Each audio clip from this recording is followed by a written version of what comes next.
Saudara Bawaslu Kabupaten Pamekasan, Jawa Timur bakal memanggil Miftah Maulana Habibur Rahman atau Gus Miftah terkait rekaman video bagi-bagi uang di Kota Pamekasan, Jawa Timur.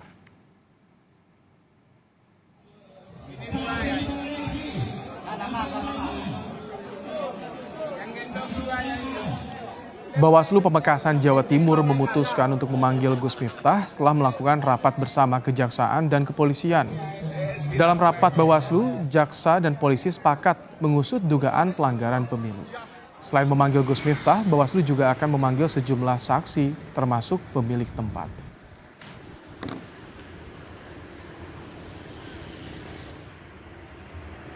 Tadi ada 3 unsur. Satu unsur pengawas pemilu yaitu kami, yang kedua unsur kepolisian, yang ketiga unsur kejaksaan. Tiga-tiganya sepakat bahwa video yang viral sebagaimana yang sudah kita ketahui semua itu patut diduga melanggar ketentuan pasal 523. Langkah-langkah selanjutnya besok kita akan rencanakan untuk menyusun siapa-siapa yang akan kita undang untuk klarifikasi di Bawaslu. Tentu pemilik tempat menjadi bagian dari daftar yang akan kita undang untuk klarifikasi. Termasuk juga orang yang membagikan uang yang viral di media sosial itu akan kita undang untuk klarifikasi di Bawaslu.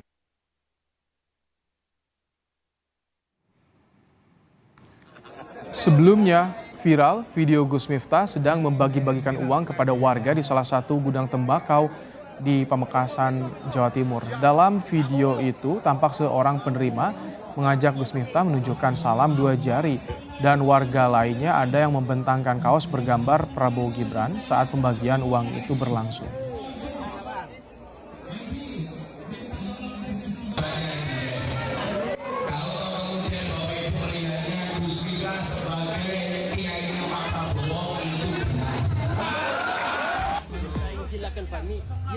Ya, tak hanya Gus Miftah juga sempat memberikan pantun soal pasangan Capres dan Cawapres Prabowo Gibran.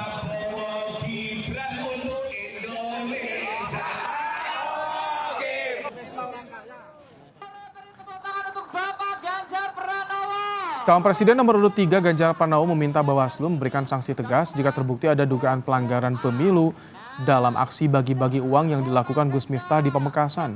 Ganjar menilai sanksi yang tegas sebagai bentuk jaminan pemilu berjalan jujur dan adil. Menutupi kamera-kameranya kita.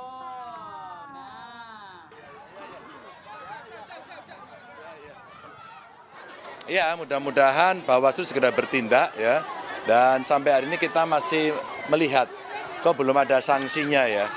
Bahkan ada kemarin saya lihat Satpol PP yang menyampaikan seperti itu aja kok tidak cepat direspon. Ini sudah jelas-jelas loh. Ada seragamnya, ada komentarnya.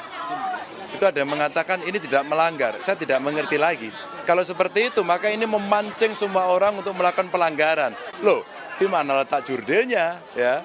Di mana letak demokratisasi yang jujur begitu ya? Lebih lengkap terkait rencana Bawaslu untuk memanggil Gus Miftah soal bagi-bagi uang di Pamekasan, Jawa Timur karena diduga melakukan politik uang, kita ulas bersama juru bicara Tim Kampanye Nasional Prabowo Gibran, Juri Ardiantoro, dan juga Sekjen Komite Independen Pemantau Pemilu atau KIPP, Kakak Suminta. Selamat sore, Mas Juri, Pak Kakak. Selamat sore, Bang Ibrahim. Baik. Selamat sore, Mas Juri. Mas, selamat sore. Baik, sebelum soal rencana dipanggil nih Gus Miftah oleh Bawaslu, Mas Juri, apakah betul soal adanya arahan dari Prabowo kepada Gus Miftah ketika acara di Pamekasan itu? Bagaimana klarifikasinya? Arahan Pak Prabowo kepada tim kampanye tentu saja untuk kampanye yang beradab, kampanye yang tidak melanggar undang-undang, kampanye yang santun, kampanye yang menyampaikan program visi dan janji masa depan Indonesia. Jadi tidak ada anjuran Pak Prabowo kepada tim kampanye untuk melakukan hal-hal yang melanggar undang-undang. Itu yang pertama. Yang kedua, perlu kami sampaikan, Gus Miftah itu adalah seorang mubalik, seorang penceramah, dai yang tidak tercatat atau tidak menjadi bagian dari tim kampanye Prabowo Gibran. Jadi sebetulnya apa yang dilakukan oleh Gus Miftah dan apa yang diperbincangkan banyak orang terkait dengan pasangan calon nomor 2 itu sesungguhnya tidak bisa begitu saja dikaitkan, karena Gus Miftah itu bukan tim kampanye. Artinya Prabowo Gibran itu, tim kampanye Prabowo Gibran tidak pernah men-setting atau meminta Gus Miftah untuk melakukan hal-hal yang terkait dengan kampanye. Gitu. Kalau Jadi ini yang dipertanyakan publik juga kan di videonya kami putarkan tadi ada yang membawa atribut Prabowo Gibran, ada juga yang mengajak jari seperti itu. Kemudian tadi ada juga pantun kalau kiainya Prabowo betul Gus Miftah. Bagaimana kalau soal itu, misalkan banyak yang bertanya itu, Pak Juri? ya, itu kita sulit mengontrol ya, sulit mengendalikan berbagai aktivitas, berbagai aspirasi atau berbagai tindakan masyarakat yang orang kategorikan sebagai tindakan dukungan kepada pasangan calon ya. Nah, dukungan-dukungan ini kan merebak di mana-mana, bukan hanya kepada pasangan calon nomor 2, tapi juga kepada pasangan calon yang lain yang ada di tengah-tengah masyarakat. Jadi gimana kami bisa mengontrol situasi seperti itu gitu. Kalau sampai Bawaslu akan manggil, berarti ada dugaan sementara soal pelanggaran kampanye, artinya ada. Bagaimana tanggapan dari 02 itu? Kalau Bawaslu sampai akan manggil Gus Miftah? Ya bagus saja, karena Bawaslu kan menjalankan tugas dan kewenangan sesuai dengan undang-undang. Bahwa dia melakukan pengawasan atau menerima pengaduan dari masyarakat terkait dengan dugaan pelanggaran pemilu. Nah, di dalam proses klarifikasi atau pemanggilan itulah nanti Bawaslu akan menyimpulkan seperti apa kesimpulannya. Tetapi itulah menjadi kewenangan Bawaslu. Kami tidak bisa ikut campur di dalam proses yang dilakukan oleh Bawaslu. Dan tentu sebagai warga negara siapapun termasuk Gus Miftah atau siapa saja minta oleh Bawaslu untuk mengklarifikasi, tentu ya pasti akan datang. Ya silakan. Baik. Pak Kakak, bagaimana Anda melihat langkah Bawaslu yang soal ini ada dugaan pelanggaran kampanye maka akan dipanggil Gus Miftah. Bagaimana Anda melihat langkah Bawaslu sejauh ini? Ya, ada 3 hal yang harus kita perhatikan. Pertama, ada peristiwa ya. Ada peristiwa dulu, kemudian peristiwa ini cukup viral. Dari peristiwa itu ada tanda-tanda. Ada signal. Pertama, signal yang kita lihat secara visual dan auditorial membagikan uang. Kemudian ada secara visual kita lihat ada juga tanda-tanda dari berbagai pihak, termasuk di dalamnya pantun dari yang bersangkutan. Nah, yang ketiga itu soal pernyataan dari Mas Juri ya. Saya apresiasi bahwa memang bukan merupakan tim, karena yang memang melakukan kampanye atau dugaan pelanggaran kampanye adalah tim. Tetapi tentu saja pemanggilan yang dilakukan oleh Bawaslu dalam hal ini saya pikir ini perlu diapresiasi. Kenapa?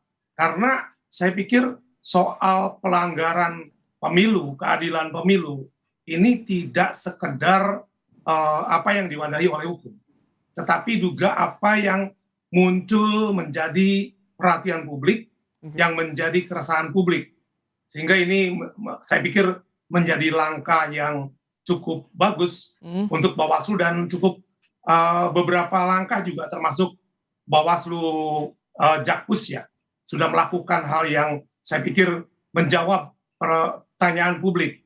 Nah, masalahnya ini kan kalau kita perhatikan ada 2 hal yang dilakukan oleh Bawaslu. Pertama, meminta klarifikasi dari pihak-pihak, gitu kan? Iya. Nah, kedua adalah untuk memastikannya berkoordinasi dengan kepolisian dan jaksa. Artinya Gakumdu. Nah, kalau kita perhatikan arahnya ini, kalau iya ada pelanggaran, ini potensial nggak pelanggaran pidana. Karena sudah pada penyidik. Begitu, Bung Ibrahim. Kebetulan karena di layar Kompas TV ada Pak Juri. Pak Juri, kami baru saja nih mendapatkan informasi bahwa Bawaslu Jakarta Pusat yang kemarin setelah konfirmasi pemanggilan Gibran terkait dengan acara bagi-bagi susu di Car Free Day, Kami mendapatkan informasi terkini kalau katanya diputuskan bahwa ditemukan adanya pelanggaran hukum lain. Bukan pelanggaran pidana pemilu, tapi pelanggaran hukum lain. Apakah Anda dari tim TKN sudah mendapatkan informasi soal ini? Bagaimana tanggapannya Pak Juri? Ya, kami sudah membaca di media mengenai apa yang dilakukan oleh Bawaslu Jakarta Pusat. Pertama, itikat baik dari Mas Gibran. Kemarin Mas Gibran sudah hadir memenuhi panggilan Bawaslu. Dalam kehadirannya di Bawaslu, Mas Gibran menyatakan singkat saja, kami tidak memberikan keterangan apa-apa karena kami sudah mendapatkan surat dari Bawaslu RI, Bawaslu Pusat, bahwa apa yang dilakukan Mas Gibran di Car Free Day beberapa waktu yang lalu itu tidak mengandung unsur pelanggaran pemilu.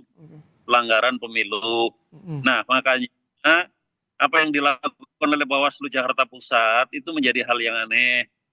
Ya, kenapa aneh? Pertama, perkara itu sudah diputus Bawaslu RI tidak ada pelanggaran. Loh, Bawaslu di bawahnya memproses gitu. Yang kedua, pelanggaran peraturan lain itu kok Bawaslu yang membuat keputusan gitu loh.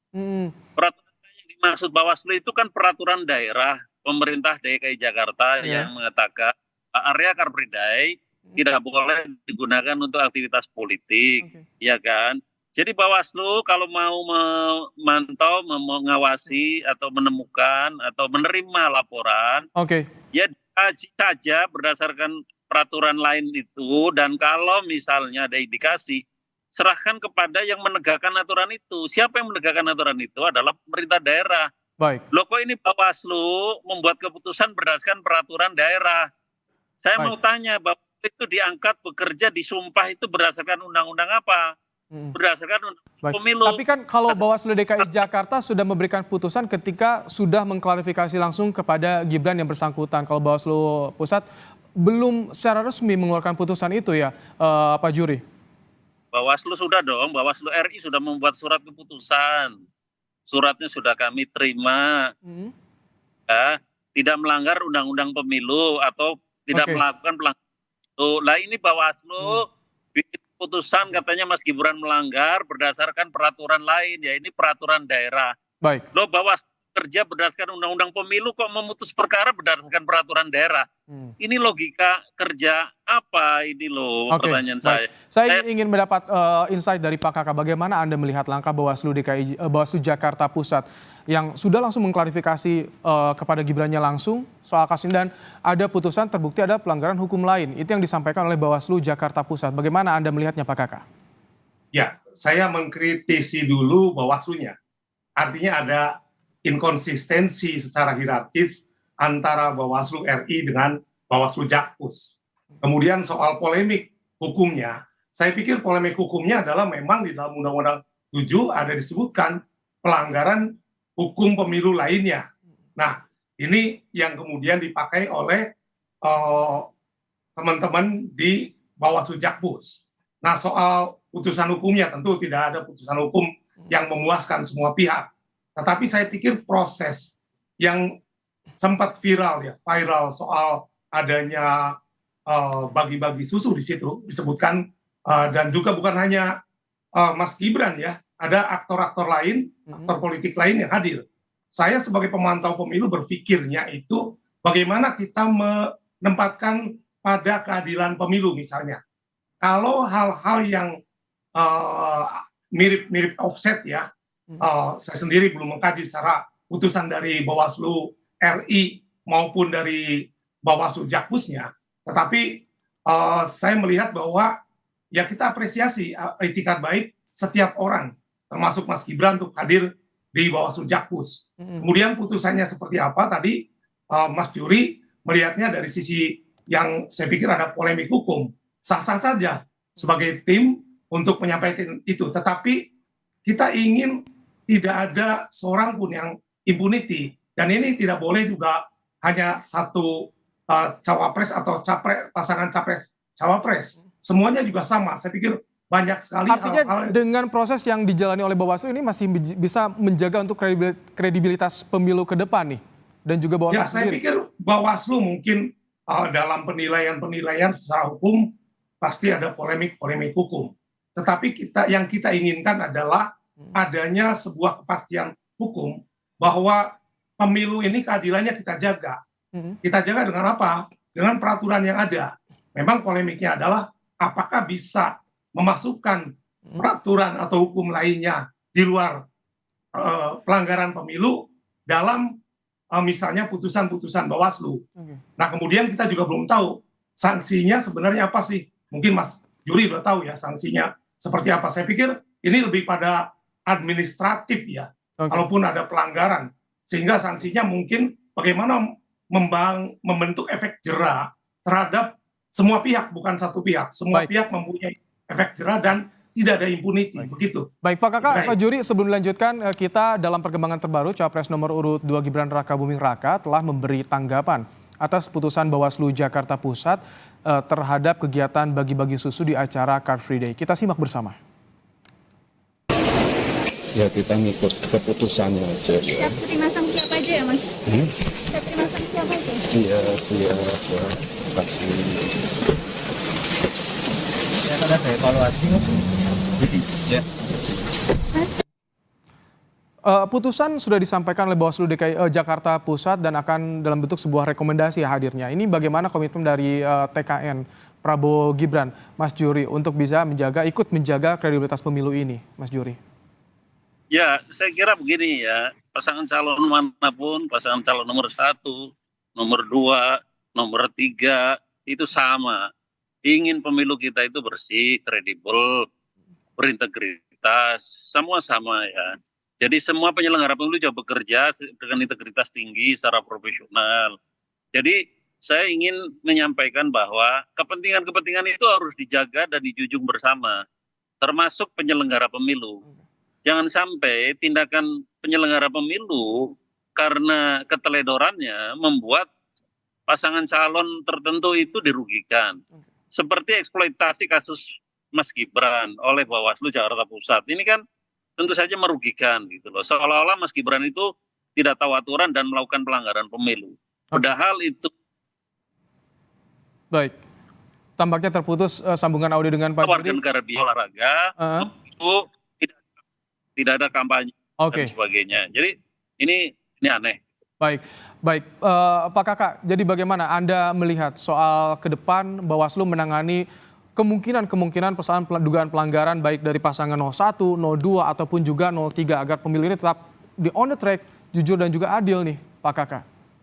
Ya, saya pikir kadang-kadang ya memang pengawas pemilu itu berhadapan dengan kondisi yang seperti kalau saya analogikan orang bermain bola, gitu kan. Kadang-kadang ya pemain berusaha untuk semaksimal mungkin memenangkan, tetapi kemudian ada jebakan offset misalnya. Nah, offset kadang-kadang offset tipis kan. Nah, kalau kita perhatikan hal itu, saya pikir ya kalau perhatikan kasusnya, bukan putusannya, sebelum pada putusannya, kasusnya itu adalah pada temuan. Artinya memang ada keyakinan dari Bawaslu Jakpus tentang temuan yang mereka temukan. Bukan, kalau saya perhatikan, bukan laporan di register berdasarkan temuan. Nah, temuan ini memang memerlukan unsur-unsur yang jauh lebih pasti ya, berbeda dengan laporan. Laporan ini misalnya bisa tidak diregister. Nah, dengan demikian saya pikir semua pihak, seperti Mas Juri katakan, bahwa semua pihak termasuk Bawaslu RI, provinsi, kabupaten, kota, bagaimana menjaga agar ritme demokrasinya adil. Kemudian ada semacam rasa keadilan. Nah, satu hal yang saya ingin sampaikan adalah kadang-kadang semuanya tidak bisa sekedar diwadahi dengan hukum atau regulasi. Maka soal etika, soal kepekaan, khususnya bagi calon-calon pemimpin bangsa ya, ini perlu dikedepankan. Juga timnya saya pikir, bagaimana, saya tidak perlu menggurui, bagaimana soal kepekaan terhadap misalnya pelanggaran terhadap perda, ya juga jangan dilakukanlah begitu. Oke, kita tangkap. Terima kasih Pak Kakak Suminta, Sekjen KIPP, dan juga Juri Ardiontoro, juru bicara TKN Prabowo Gibran. Terima kasih telah meluangkan waktu dalam program Kos Petang sore hari ini. Sehat selalu Bapak-Bapak. Terima kasih. Baik.